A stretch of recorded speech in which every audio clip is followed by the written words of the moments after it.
damay wuti mairie de Dakar dama dox mbokk ñaari at di waxtaan ak askanu Dakar moo tax bu ñu yàlla may ndam quand on est arrivé on a déroulé parce qu'on savait exactement fu ñu gars yi doon xaare am naa yaakaar nag laa wax laa am que peut-être dinañ egg ak gaañ yi ba 2029 mais nu ma gisee gaañ yi nii xaw ma dañ leen xabtal xaw ma lu leen dal parce que am na benn waaye nee na foog ñu bàyyi ko mu gouverner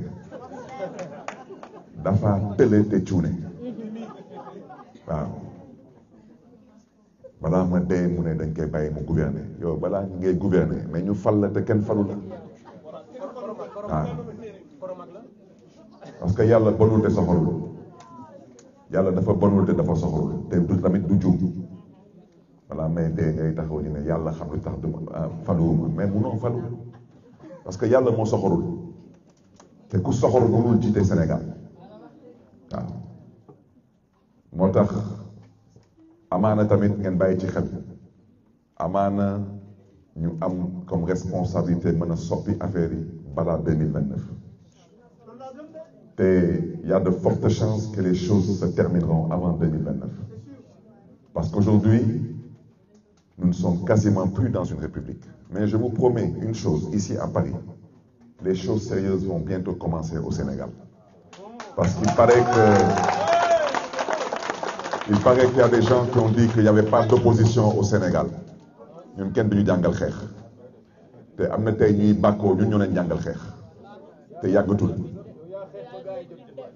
ku yot nag du sëkkat te ragal du yeewu Sénégal parce que ñu bëgg a fooye avec l'avenir de 18 millions de Sénégalais dañu dul toog di ko seetaan lu leen mbir di jaral dinañu ko jaral tamit mais dëkk bi moom lu am ba am te ñun nangu ko parce que duñu gëm yàlla nangu nañu que 54% de l'électorat du Sénégal a voté pour un homme qui s'appelle Bassirou Diomaye Diakhar Faye te ñu ngi koy ñaanal jàmm ak salaam na góorgóorlu nag wante keneen ku fi bëgg a woo leneen ñu wan na suñu bopp ak suñu jikko parce que duñ ko dul nangu balaa may dee ma dëgg fi benn waay yàkkamtiwuma ko nag ba ma ñibbi Sénégal rek nee na que moom daal même sax su démissionné day delluwaat assemblée nationale bés bu delluwaatee assemblée nationale ma xam ne ni man mii Jean-Paul Dias juruma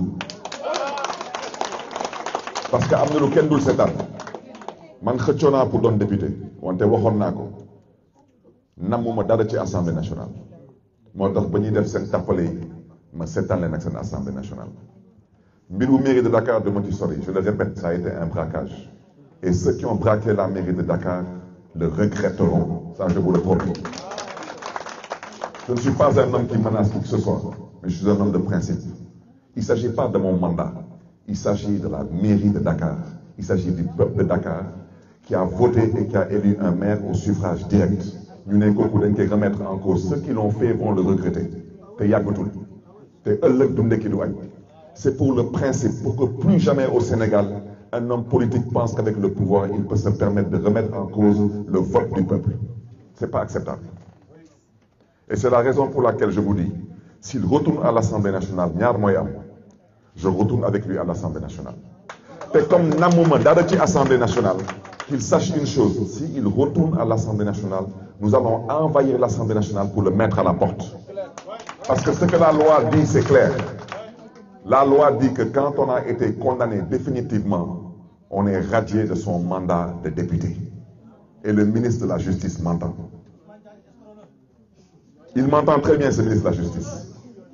Et lui aussi, il doit comprendre une chose. Il a posé des actes et il aura aussi des comptes à rendre. Parce qu'il sait que ce qu'il a fait envers mon mandat de député, c'est totalement illégal, il le sait. Mon mandat précédent, sous Macky Sall avait la possibilité, je le confirme, par le biais de son ministre de la Justice, de me retirer mon mandat de député. Il en avait la possibilité. Il ne l'a pas fait. C'est pourquoi je dis que Macky Sall, ça reste tout de même l'élégance personnifiée. Dans l'opposition, il a été élégant. Quant à mon mandat de maire, Macky Sall savait que je n'étais pas condamné pour un crime, mais pour un délit. Il ne pouvait pas me retirer ce mandat. C'est pourquoi ceux qui l'ont fait là, ils comprendront que lu Yàlla santaane mooy dem julli ji. Maintenant, quant à celui qui dit que s'il démissionne, il retourne à l'Assemblée. S'il rentre à l'Assemblée, on va envahir l'Assemblée. C'est tout. Parce que ñun Sénégal du ñu nangu ñuy bëgg a noot duñ ko dul nangu day yomb bu mu ëpp moo tax ma waxaat lu ma waxaat mais kay biiralaat le président Bassirou Diomaye Faye xoolaat taxawaayam te gën a góorgóorlu il y va de l'intérêt de tout le monde am na lu kenn dul toog di seetaan yow kan ngay da nga mën a toog fii Sénégal ne da ngay napp nit ñi mais ay kat tu te prends pour qui toi tu te prends pour qui? Nous sommes dans une république. Si dans une république, il y a des textes, il y a des lois, ça s'applique à tout le monde. Ceux qui ont été condamnés définitivement doivent savoir à quoi s'en tenir. Moi, j'ai été condamné plusieurs fois au Sénégal et j'ai accepté le verdict des tribunaux. Des fois, je n'étais pas d'accord, mais je suis un citoyen. Je peux commenter une décision de justice, mais je n'ai pas d'autre choix que de l'accepter et de subir. Yo, ñu condamné la balaa may dee nag ngay dem a yeewlu ak di fooy xelu ak di bëgg a fooy xelu nit ñi il sait très bien qu'il est inéligible xanaa nga toog te muñ ba 2034 mais 2029 moom neel bàyyi rek waaw comme dafa amoon loo yéene woon ñenn ñi yàlla wane boppam parce que ñun naam peut-être jaay nga ñu doole wante amul solo parce que 2029 dinañ bokk incha allah. wante ku dul bokk 2029 moom xam na boppam donc mbokk yi dama bañoon guddal mais je n'ai même pas j'ai même pas senti le besoin de parler de la situation du pays que ce soit la situation économique vous la connaissez la situation diplomatique vous la connaissez la situation en termes de liberté individuelle et collective j'ai pas besoin de vous faire un dessin suñu doomu ndey ñu ñëpp à l'heure où on parle Badara Gadiaga et encore dans une situation où il n'y a qu'un seul objectif, c'est de le museler. Et c'est à dénoncer. Ku tudd tey Badara Gadiaga sa xel dem ci Abdou Nguer sa xel dem ci Assane Diouf sa xel dem ci Lat Diop sa xel dem ci Bachir Fofana sa xel dem ci Moustapha Diakhaté ku lim Diouf Assane, je l'ai dit.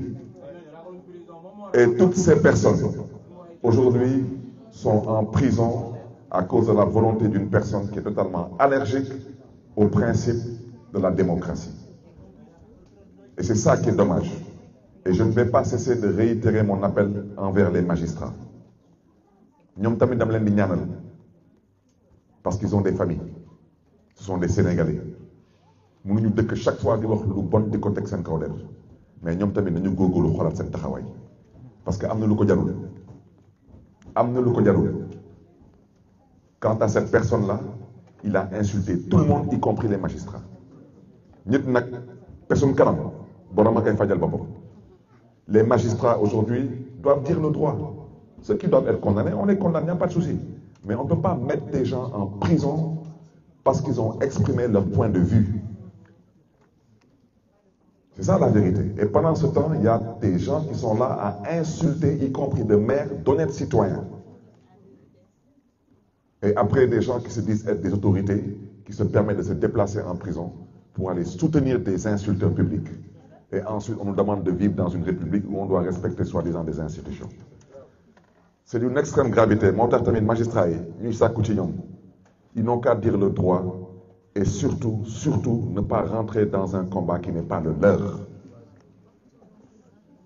Merci encore pour votre attention. J'ai été un peu long. Mais je suis venu pour écouter, je suis venu pour échanger avec vous et je vous remercie encore de votre disponibilité.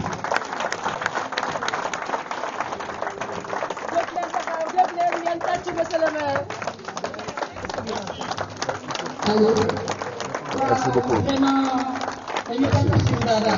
Merci beaucoup. Merci beaucoup.